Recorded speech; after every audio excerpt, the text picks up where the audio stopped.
2 heroine 3 heroine அப்படி இருக்கும். இந்த படம் இங்கே நான் தான் கிங்குன்னு வச்சுருக்கீங்க. கிங்குக்கு ஒரே ஒரு ராணி. எனக்கு ரொம்ப வருத்தமாக இருக்குது. என்ன காரணம்? அந்த படத்தையும் ஒன்றும் காட்டல நீங்கள். ஒரு டைட்டில் அந்த சாங் நீங்கள் பார்க்கலையா? இல்ல 3 பேர் வராங்க, ஆனா ஹீரோயின் ஒருத்தங்க இல்ல. அந்த சாங் பார்க்கல நீங்க மாயோனே. உங்களுக்காக தான் எல்லா படத்தையும் இதே கேள்வி கேட்குறீங்க. நம்ம தேவராஜ் அண்ணா வந்து அப்படியே மீனாட்சி சார் மேல தலையை வச்சு சாஞ்சிட்டாரு அந்த பாட்டுல. அப்படி எமோஷனல் ஆகி ஒரு மாதிரி ஆயிட்டாரு. நீங்க என்ன இன்னும் நான் எனக்குள்ளாரே சாஞ்சிட்டேன். அவ்வளவு பிரமாதமா இருந்தது. 2-3 ஹீரோயினை போட்டு எடுக்கலாம். யார் காசு போடுறது? ப்ரொடியூசரு. இதுக்கப்புறம் அந்த மாதிரி கதாமத்தை கண்டிப்பா எடுக்கலாம். அப்புறம் நீங்க வந்து ஒரு காமெடியனா ஜோக்கரா இருந்துட்டு இன்னைக்கு நான் தான் கிங் அப்படிங்கிற அளவுக்கு வளர்ந்துருக்கீங்க. இந்த வளர்ச்சி இந்த அஜித் பில்லாவிலேயே சொல்லுவார், நான் ஒரு இதாக பார்த்து செதுக்கி வளர்ந்தேன் அப்படின்ட்டு. அந்த மாதிரி நீங்களா வளர்ந்ததா இல்லை உங்கள் டீம்? ஏன்னா அது உங்கள் டீமில் இந்த மாறன் சேசு இப்போ எல்லாரும் ரொம்ப ஃபேமஸாக இந்த கதை தயாரிக்கிறது காமெடிகள் சீன்ஸ் அதை எப்படி இல்ல எல்லாருமே தான். நம்ம ஒரு விஷயம் எதை பத்தி பேசினாலுமே இப்ப நீங்க ஒரு ராமாயணம் எடுத்துக்கிட்டா கூட ராமர் அப்படின்றவரை நம்ம பயங்கரமா பாக்குறோம்னா அதுல சுத்தி இருக்கிற ஹனுமன், விபீஷணன் எல்லா கேரக்டருமே அந்த ராமர் அப்படி போர்ட்ரேட் பண்ணுவாங்க. அந்த மாதிரி ஒரு லைஃப்ல யார் முன்னுக்கு வந்தாலுமே அவங்கள சுத்தி இருக்கிறவங்க எல்லாருமே சப்போர்ட் பண்ணி அவங்க மனசார அதை வாழ்த்தி அவங்க சப்போர்ட் பண்ணா மட்டும்தான் அந்த கேரக்டர் ஜெயிக்க முடியும். அதனால என்னால மட்டுமே கிடையாது, என்னுடைய டீம் பிளஸ் என்னுடைய ப்ரொடியூசர்ஸ், டைரக்டர்ஸ் எல்லாருக்குமே அது போய் சேரும். சொன்னாங்க சார், மாமனாரை வந்து அப்பா மாதிரி அப்படிம்பாங்க. இந்த படத்துல நீங்க அவன் இவன் காட்டு மிராண்டி ஏதோ பேட் ஸ்மெல் அப்படிலாம் கலாச்சிருக்கீங்களே, இந்த மாதிரிலாம் கலாச்சா வீட்டுல எல்லாம் எவ்வளவு இதா இருக்கும்? இல்ல இந்த மாதிரி மாமனார் இருக்கிறவங்க எல்லாம் கைத்தட்டி ரசிப்பாங்க. ஏன்னா நீங்க இந்த படத்துல மாமனாரை பாத்தீங்கன்னா தான் தெரியும். ஃபர்ஸ்ட் நானும் மாமனார் அப்படிலாம் தான் பேசிட்டு இருப்பேன். அப்புறம் பண்ண அது வந்து அந்த கேரக்டருக்கான ஒரு மரியாதை தான் அது. அண்ணன் நான் தான் கிங்கு சினிமாவில் இருக்கிறவங்களுக்காக சொல்றீங்களா இல்ல ஃபியூச்சர்ல அரசியலுக்கு வர போறீங்களா? அதை ஒட்டி இந்த டைட்டில் வந்துட்டு நீங்க ஓகே பண்ணீங்களா? இது எப்படி பதில் சொன்னாலும் மாட்டிக்கிற மாதிரி தான் இருக்கும். அரசியல் வர சொன்னாலும் தப்பா தான் இருக்கும். சினிமா சொல்றாங்க. இப்போ அது ஒரு ஹிட்டான ஒரு டயலாக். அது ரஜினி சார் சொல்லி ஹிட்டான டயலாக். அது அன்பு சார் வந்து இது நல்லா இருக்கு, அதுவும் இந்த கதை மூலமா கடைசியில் அந்த ஹீரோ பண்ற விஷயம் நல்லா இருக்குன்றதுக்காக வச்சது. மற்றபடி இது மற்ற பொது சினிமாவுக்காகவோ இல்லை அரசியலுக்காகவோ எல்லாம் கிடையாதுண்ணா. சார் அது மாதிரி இந்த டயலாக் ஒன்று வருது இல்லை, இங்கே வந்து நடிகர் சங்க கட்டடம் கட்டிட்டு தான் விஷால் கல்யாணம் பண்ணிக்கிற மாதிரி சிங்கிளா சுத்த நான் சிம்பவும் இல்லை. இது வேற அதே மாதிரி இந்த நெட்ஃபிளிக்ஸ்ல இவ்வளவு பிரமாதமா கல்யாணம் பண்ணுவீங்கன்னா நெட்ஃபிளிக்ஸ்ல போட்டுக்கலாமே அப்படின்னு. இது எல்லாமே இங்க இருக்கிறவங்களை நீங்க தாக்குற. இதை வேற யாராவது பண்ணா வருத்தம் ஏற்படும். நீங்க பண்ணா நாங்களும் ரசிக்கிறோம், சம்பந்தப்பட்ட அவங்களும் ரசிக்கிறோம். இது இப்படி ரசனையா இருக்குங்கிறத எப்படி யோசிக்கிறீங்க? அதான் ரசனையா இருக்கு. இது ஏன் பிரச்சனை ஆகக்கூடாதுன்னு இதை கேட்டு இருக்கிறீங்க. அடுத்தது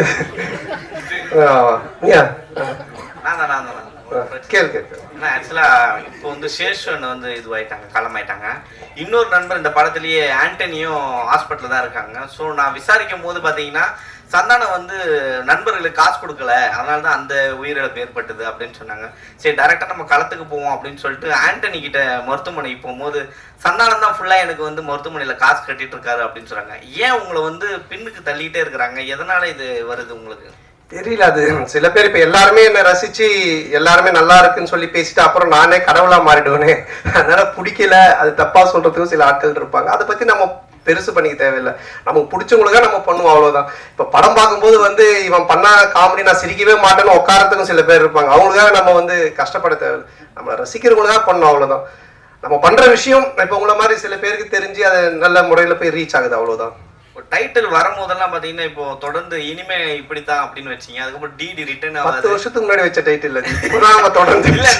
நான் தான் நீங்க கிங்ன்றீங்க. நீங்க காமெடியில கிங்கா இல்ல அடுத்தது ஹீரோக்கள்ல கிங்கா போறீங்களா? இல்ல அதுதான் நான் பதில் சொன்னேன். இப்போ இந்த படத்துடைய கதைக்கு தான் கிங். இது வந்து பொதுவா நம்ம எதுவுமே எடுத்துக்க வேண்டாம். அவங்க மாயோனே சாங் போடும்போது நீ எழுந்து வந்த ஆடலான்னு அதை நான் பார்த்துட்டு தான் இருந்தேன். அதெல்லாம் மறைச்சிட்ட பத்தியா? சந்தானம் ப்ரோ, அந்த ரன்பீர் கபூர் படம் மட்டுமே பாக்குற ஆலியா பாட்டிய கண்டுபிடிச்சு நடிக்க வச்சது நீங்க தானே? அந்த டயலாக் அவங்க சொன்னதுக்கு அப்புறமா அது தோணுச்சு, சரி ஆலியா பாட்டுன்னு சொல்ல வேணா ஆலியா பாட்டின்னு சொல்லி ஒரு விஷயம் பண்ணலாம் அப்படின்னு சொல்லி. இல்ல அது கரகட்டகரன் படத்துல வர்ற மாதிரியா இல்ல எதேச்சியா அமைஞ்சதா? இல்ல எதர்ச்சி அமைஞ்சதுதான். Okay, thank you. அன்பனாக்கு ஒரு கேள்வி. ஆனா நீங்க மகளை வந்து தயாரிப்பாளர் ஆகிட்டீங்க. உங்க மருமகனுடைய மேரேஜ் பிக்சர்ஸ்ல பார்த்ததுதான், நேர்ல என்ன பார்க்கல. அவரே ஒரு ஹீரோ மாதிரி தான் இருப்பாரு. அவர் ஹீரோவை லான்ச் பண்ற ஐடியா ஏதாவது இருக்கா? நீங்க முதல் போட்டீங்கன்னா ஆரம்பிச்சிருவோம். சந்தான உங்களுக்கு நீங்க படத்துல டைலாக் ஒன்று சொல்லியிருப்பீங்க. விஷால் சாரையும் சிம்பு சாரையும் சொல்லியிருப்பீங்க. முரட்ட சிங்கா சுத்துறது 3 பேர் தமிழ் சினிமாவில். எஸ்.ஜே. சூர்யாவும் இருக்காரு. ஏன் அவர் விட்டுட்டீங்க? ஏன்னா அவர் கூட நீங்க டிராவல் பண்ணிருக்கீங்க. இல்லை, இவங்க 2 பேரும் வந்துட்டு இப்போ ரீச்சில் இருக்காங்க. ரெண்டா ரொம்ப க்ளோஸ் டு என்னுடைய ஃப்ரெண்ட்ஷிப்ல ரொம்ப க்ளோஸ்ல இருக்காங்க. அதனால அவங்க பேர் டக்குன்னு ஞாபகம் வந்ததுனால பண்ணோம். என்னன்னா இப்போ எப்பவுமே வந்து நீங்க சந்தானம் சார் வந்து ஒரு டீம் எடுத்தாருன்னா எல்லாரையும் கலெக்ட் பண்ணி மொத்தமா ஒரு என்ன சொல்லுவாங்கன்னா ஒரு சீட்டு கட்டு மாதிரி சரி ராஜா ராணி எல்லாமே இருக்கும். இதுல வந்து சில பேர் மிஸ் பண்ணதா சொல்றாங்க. அது உண்மையா? யாரு மிஸ் பண்ணாங்க? இப்ப உங்க டீம்ல 2 பேர் 2-3 பேர் மிஸ் ஆயிட்டாங்க. அதை பத்தி கேக்குறேன். நடிக்கிறதுல சொல்றீங்களா? இறந்துட்டாங்க. ஓகே. அது உடல்நல குறைவு. அது சில பேருக்கு அது மரணம்ன்றது நம்ம கையில இல்லை. எப்போ யாருக்கு என்ன நடக்கும் தெரியாது. பட் இருக்கிற வரைக்கும் ஆரோக்கியமா வாழ்றதுக்கான விஷயங்களை நம்ம பார்த்துக்கணும், அவ்வளவுதான். அதை தவிர வேற எதுவும் இது பண்ண முடியாது. தயாரிப்பாளர் மேடத்துக்கு ஒரு கேள்வி. சுஷ்மிதா மேடம், உங்க அப்பா வந்து நிறைய அனுபவசாலி. முதல்ல நீங்க படம் எடுக்கும்போது இதெல்லாம் செய்யணும், இதெல்லாம் செய்யக்கூடாது, எப்படி படப்பிடிப்பு நடக்கணும், என்ன அட்வைஸ் கொடுத்தாங்க? உங்களுக்கு அடுத்து யாரை வச்சு படம் பெரிய பட்ஜெட்ல தயாரிக்கணும்னு ஆசை இருக்கு?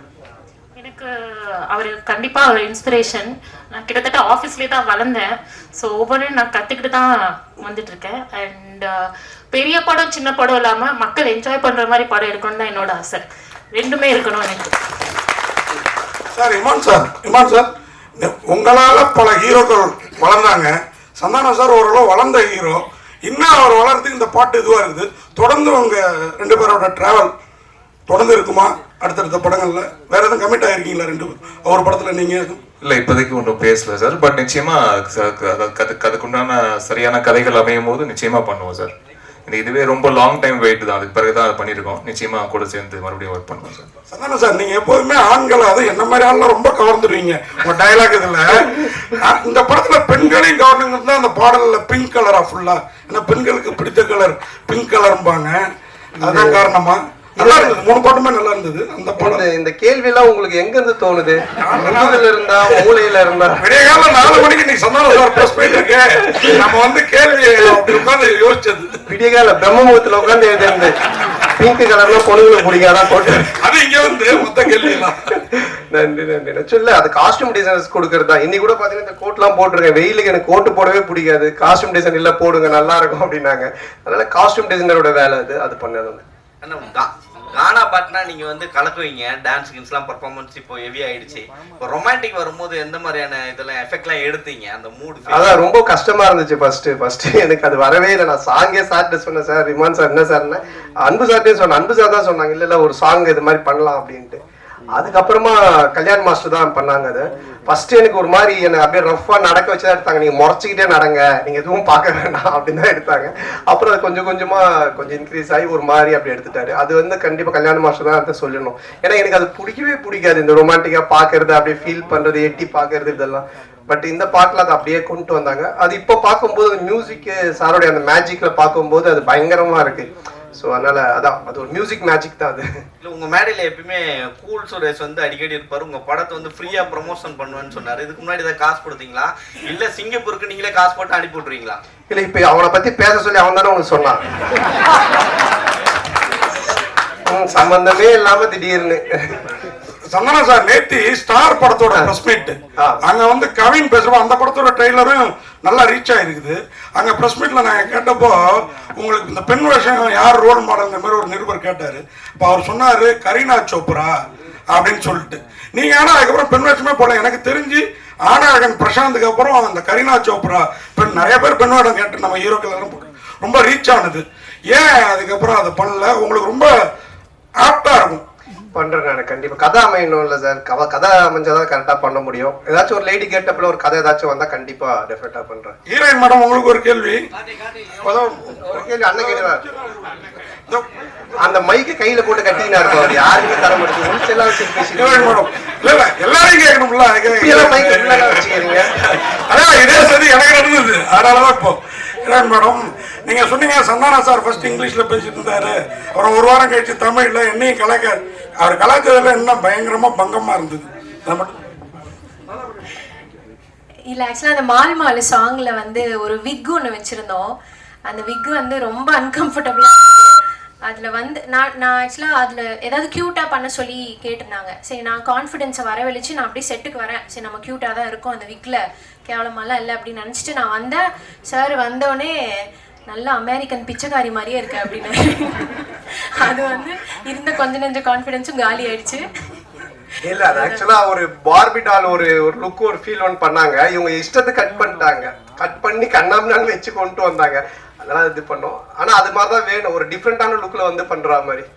சந்தானம் சார், இன்னைக்கு உங்க ஒரு 3 வருஷத்துக்கு முன்னாடி உங்களுக்கு வந்து அனுஷ்கா மேலதான் ஒரு ஆசை, அவங்களோட நடிக்கணும்னு சொல்லி. அனுஷ்காவோட நடிக்கணும்னு ஆசை சொல்றீங்க, நீங்க மாத்தி அனுஷ்கா மேல ஆசை அப்புறமா நடிக்கணும் சொல்றீங்க. ரொம்ப நேரம் யோசிச்சிருந்தீங்களே. அனுஷ்கா மேல ஆசை நடிக்கணும், அவங்களோட நடிக்கணும்னு. ஓகே ஓகே, நாம அந்த ஆசை இன்னும் நிறைவேறல. அது ஏன் உங்களுக்கு? இல்ல என்னன்னா நடிச்சிருக்கேன் அனுஷ்காவோட வந்துட்டு 2 படம் தெய்வ திருமல் நடிச்சிருக்கேன். அப்புறம் அவங்களோட ஃபர்ஸ்ட் படமே 2 நான் தான் நடிச்சேன். பட் ஹீரோயினா என்ன கேட்டிருப்பாங்க, அதனால அவங்களோட நடிக்கணும்னு சொல்லியிருப்பேன். கதை அமையணும், கதை அமையணும், அந்த கேரக்டர் கிடைக்கணும், இது எல்லாமே இது பண்ணணும்.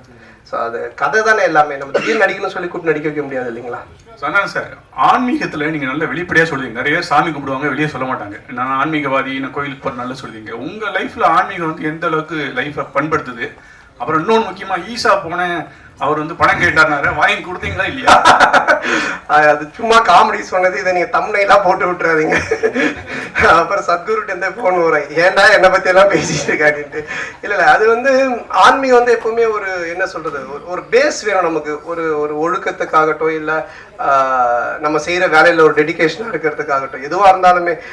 எனக்கு தெரிஞ்சு நீங்க என்னுடைய பிரஸ் மீட், என்னுடைய படம் எல்லாமே பார்த்துருக்கீங்க, வந்திருக்கீங்க, பேசியிருக்கீங்க. சந்தோஷமா இருப்போம், ஜாலியா இருப்போம். படமும் அது மாதிரி தான் நான் எடுக்கிறேன். இதுதானே ஒரு மனுஷனுக்கு வேணும்.